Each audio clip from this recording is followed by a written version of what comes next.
Hello everyone, this is Jim. Today in this video, I will introduce VD3E CSP control mode. This is all today's content.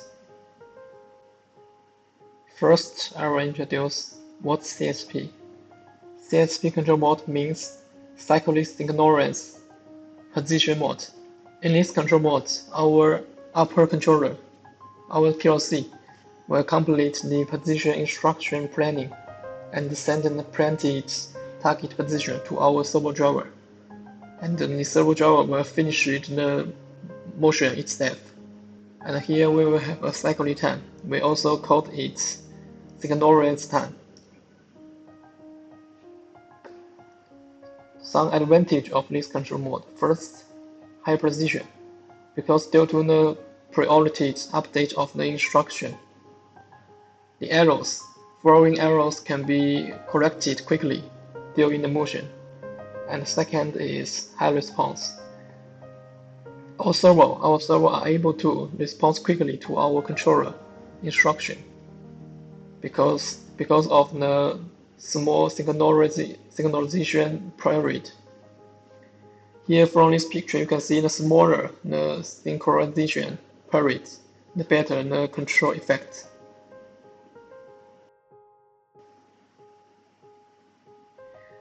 Some application of CSP mode. First, industrial robots. CSP control mode is widely used in industrial robot application to achieve a precise position control, ensuring that our robots can perform complex tasks. And the second, CSP control mode also widely used in CNC machine. And the third in some automatic production line, we also use CSP control mode. So you can see CSP is very similar to position control mode in our VD2 products. Some related object dictionary. From this picture, you can see usually our PLC will send this parameter to our driver.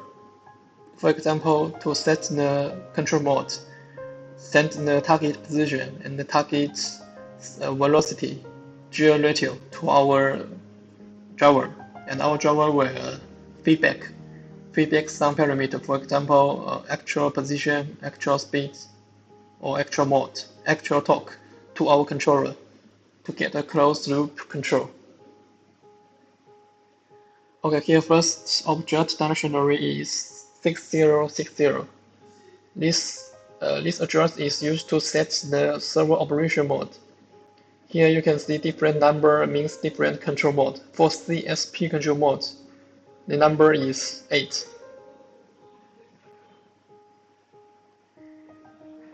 And here are target position of our driver. So in PLC will send the target position to this address of our driver, and the driver will begin to move.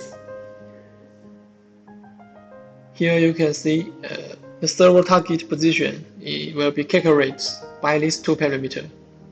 Usually we set this 60B0 as 0.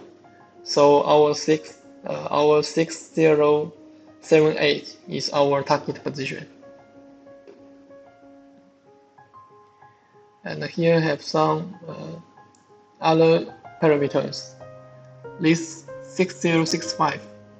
This means the following arrow window. So it means when the arrow between instruction position and the actual position is bigger than this value, then our servo will report arrow 36.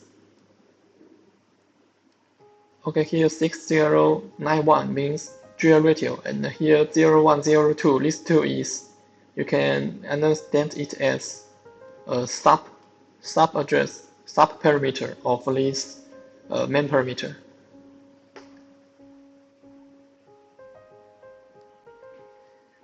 Okay, and here 6062, this is position command. This parameter will display the total position commands sent by our PLC to driver. And the 60FC, this is also position value, but this is in encoder unit. And here we can see this parameter is calculated by 6062 and our G ratio. And these three parameters are the main parameters feedback from our driver to PLC: position feedback, velocity feedback, and torque feedback. Okay, now I will show you how to configure it in our 6C. First, from this video, you can see in our project management, we need to right-click Insert and click New. Here we have some slave station configuration type.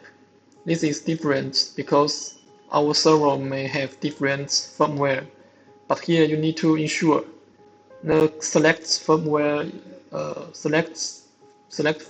is same with your driver.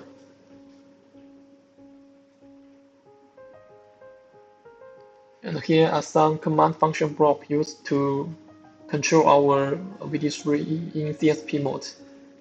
MC power used to enable our servo. And this is used to read the actual position. This one is used to read the actual velocity. And also we have function block to read the status of our driver. And these are some function blocks used for positioning control: absolute move, relative move, and jog function block. Also we have stop function block.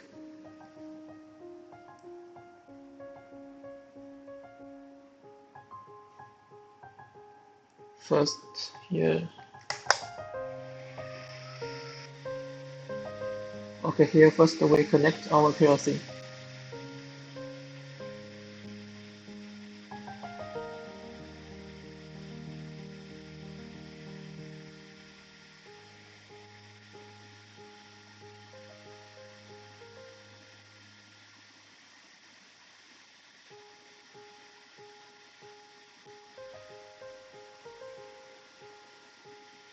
Here you can see many slave station configuration failed. If here have no correct firmware of your driver, you can import it from your PC. And also you can download the correct slave XML file from WECON Support Center.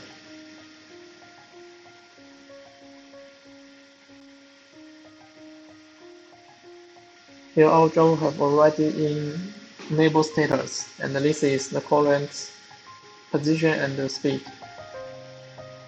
Okay, now we look at this function block.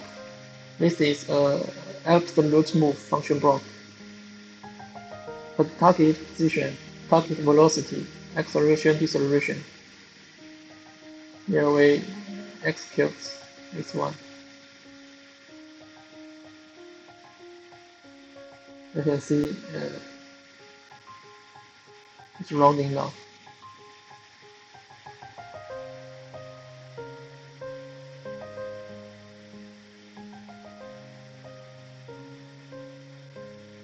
Okay, try again. Now we set the target position as 0 and run this function block again.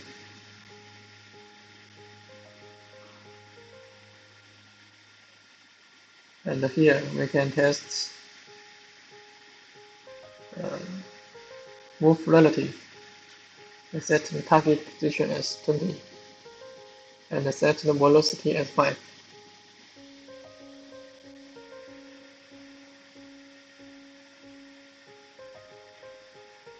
Speed and position.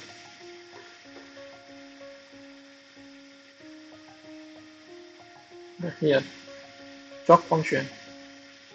When we set on this one, our driver will move in positive direction.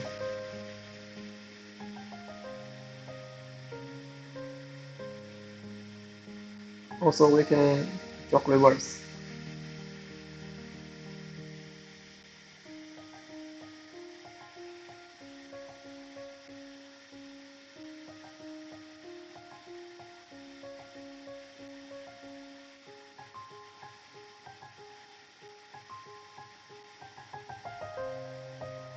Okay,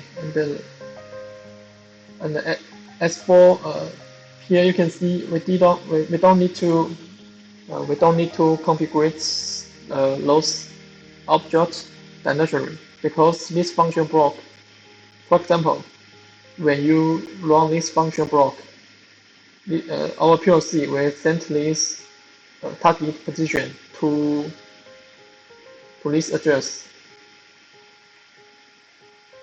to this target location. So we don't need to configure this parameter. But here, if you want to configure it, you can double click here and enable this. Here you can see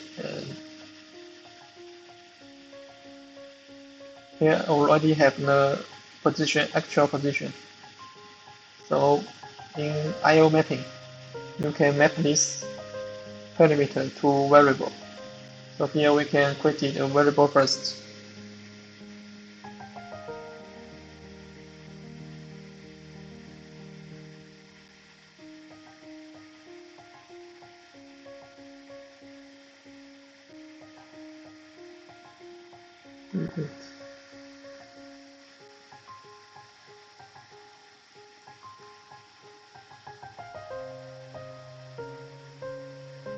And also target position int.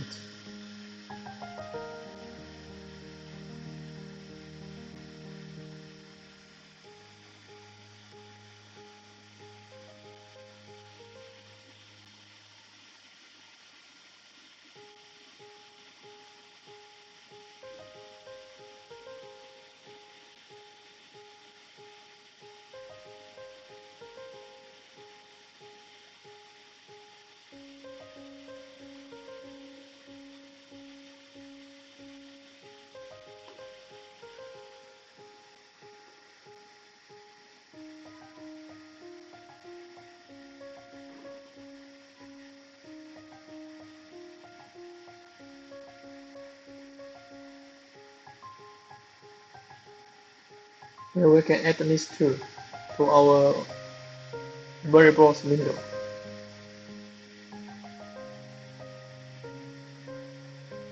Okay, and now you can see the value of these two position.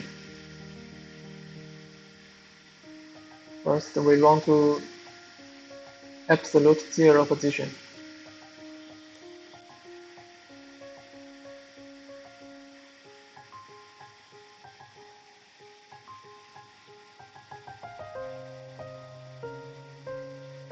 Okay. You can see this actual position is changing. For example, we set the position as 1 unit.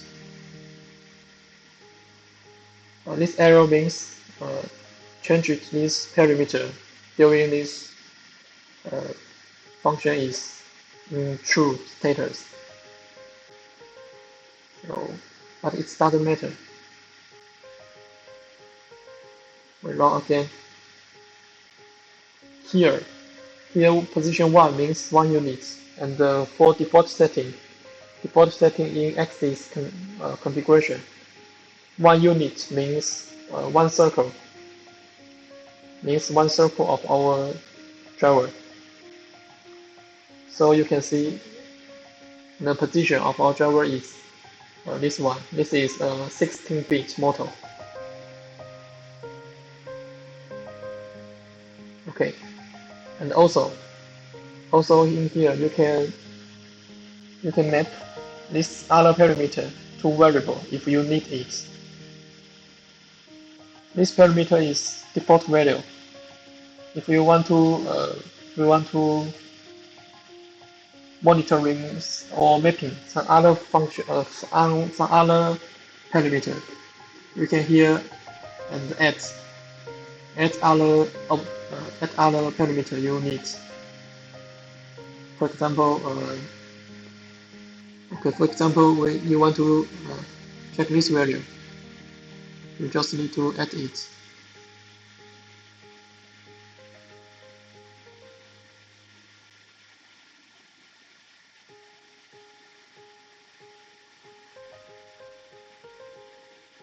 add it in our PDO. Here you can see now you can map these two parameters to our PLC variable and monitoring them during running. Also, you can change it during the running. Okay, so this is the content of this video, and thanks for your watching.